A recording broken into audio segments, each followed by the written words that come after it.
So welcome to this week's video and the second in my Cooking the Books series. Last week I took a quick look at how companies can play around with long-term contracts and try and fool investors into thinking either they're making more money than they are in profit terms, or their company is doing better than expected when actually perhaps it isn't. So this week what I thought I'd do is show you a similar trick using something different. This time I'm going to look at something called provisioning. Now, fear not, I'm not trying to turn anyone into an accountant. I expect my viewing figures would plummet if I did. What I'm trying to do is to give you a beginner's level flavour to how companies can cook their books, and also one or two tips on how to see through it or not be fooled. Okay, so with no more ado, what's the scenario this week that allows a crafty finance director to play around with the numbers? Well, here it is. You've got a firm, and let's take 3 years of potential results. So we'll take 2013, so we're in there at the moment, 2014 and 2015. There we go, it's 3 years. And the finance director's thinking, well, at the moment, things look a bit like this. All right, my expected operating profit. Now, I should say straight away, I'm making some sort of leaps of faith here. If the jargon I'm using is a bit baffling, do see my video, What is Profit? That'll give you a more gentle leg up into this topic. But I'm going to sort of take that basic knowledge a little bit for granted. So, finance directors thinking, okay, how's operating profit looking for the next 3 years? And the answer is, I'll make up the numbers and I'll make them slightly extreme to make my point. It'll look something like this. 180 million is the expected number of 2013, 160 million for 2014, and 140 million for 2015. All right, now, as a finance director, that's not great, because you want to show investors the opposite trend. Not profits falling, you want profits rising. So what to do? Well, I'll make this a little bit extreme, but a crafty finance director could think, right, what can I do? I know. I will declare a restructuring program. So I'm going to reorganise part of the business.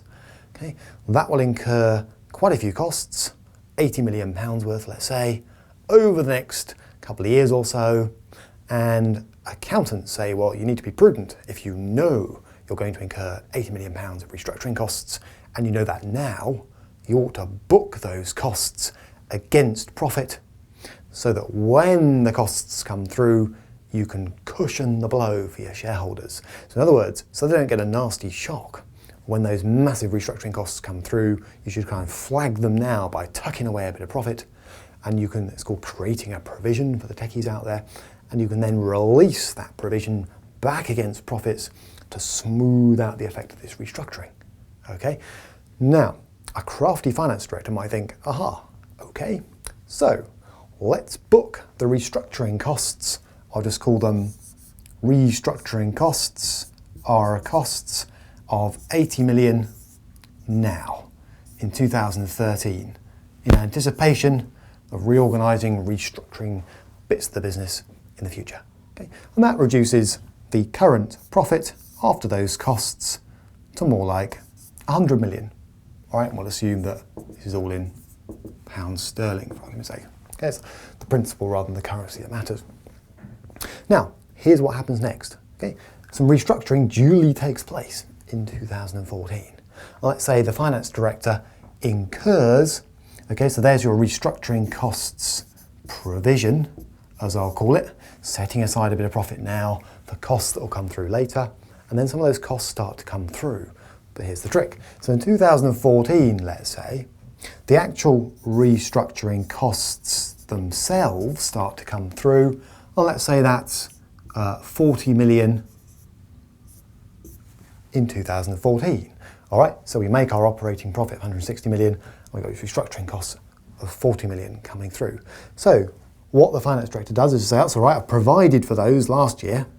Okay, so what I can do effectively is take some of this buffer and use it here to cushion the blow of those restructuring costs. So you release a bit of the provision, which effectively cancels those out and leaves you with a profit of 160 million after incurring restructuring costs, releasing a bit of that provision you put in to be prudent, as accountants call it, the year before. So there you go. All right. Now that still leaves over here somewhere, okay, a £40 million provision, all right? Because basically there's a bit of bunts tucked away in 2013. We've used 40 million up, cushioning the blow of these restructuring costs here, and that leaves 40 million, all right? So 2015 arrives, and the finance director is sitting down with the auditors who look through the books, and they say, what about these restructuring costs you said you were going to incur 2 years ago? Remember we set aside some bunts to cope with those? What happened in 2015? The finance director says, well, I slightly overestimated the cost of the whole restructuring. Turned out I got it all done in 2014. So it's all over. There is no restructuring in 2015. So the auditors will say, well, you tucked away, there's 40 million of profit tucked away back here somewhere that you no longer needed to tuck away. We now know that. So the finance director will say, okay, well, I better release that back into profits now then. Get rid of it, okay? So the finance director will sort of release, in this slightly extreme example, just to make the point, 40 million of restructuring costs that were set aside as a provision 2 years ago back into profits. And that's a good thing. If you tuck away profits back here, when you reverse that, you get a boost, if you like. And that brings the profit after restructuring provision releases, okay, sorry for the heavy-handed language here, of 140 plus the 40, turns out I didn't need after all, of 180 million. Now, if you're a finance director trying to impress investors, which profit profile, after what I'm talking about, looks better? Well, this one or this one? All right, no prizes, okay, but I think the one here is a better profile. Because remember, as a finance director, you want to be impressing your investors, saying, look how I've grown the firm and its profitability in my time as finance director. All right? And by messing around with provisions, you've managed to do just that. Okay? So just to recap, what was happening there was I said, oh, restructuring program coming up, so best tuck away some profits to deal with it. I needed half of that the next year to cushion the blow of those restructuring costs. And then I decided that half of the original provision didn't need at all. Never incurred those costs. In the end, restructuring cost less than I first forecast, so I backed them into the profit and loss account, and there's the net result. Now, you might be thinking as an investor, well, there must be an obvious way to pick this up, okay? And there is. But how many investors know what to look for? The way to pick this up is all of this messing around with restructuring, reorganisation costs is supposed to be disclosed as what's called an exceptional item. So on the profit and loss account, if you read such a thing, and a company's doing a lot of this stuff, just below the operating profit line, you'll see a separate section. We're dealing with restructuring, reorganisation costs, any provisions associated and that kind of thing, okay? Problem is, twofold. Quite a few investors get a bit baffled by the idea there's a pre and post exceptional item profit figure. I mean, which profit figure am I supposed to use? And some of them may not even pick up the fact that there were these exceptional items, okay? And, secondly, the problem is that if you're looking at a basic earnings per share figure as an investor, it uses usually this figure down here kind of by default, all right? So what I'm saying is you can check out a profit and loss account, check for exceptional items. But then there's another problem, which is some firms appear to, these days, reorganise and restructure all the time. It's almost like part of their business. So even if you've spotted this going on, it's not clear-cut. And it really isn't clear-cut whether you should look at the pre-exceptional items figure or the post-exceptional items figure. Do you take these reorganisation restructuring problems into account or don't you?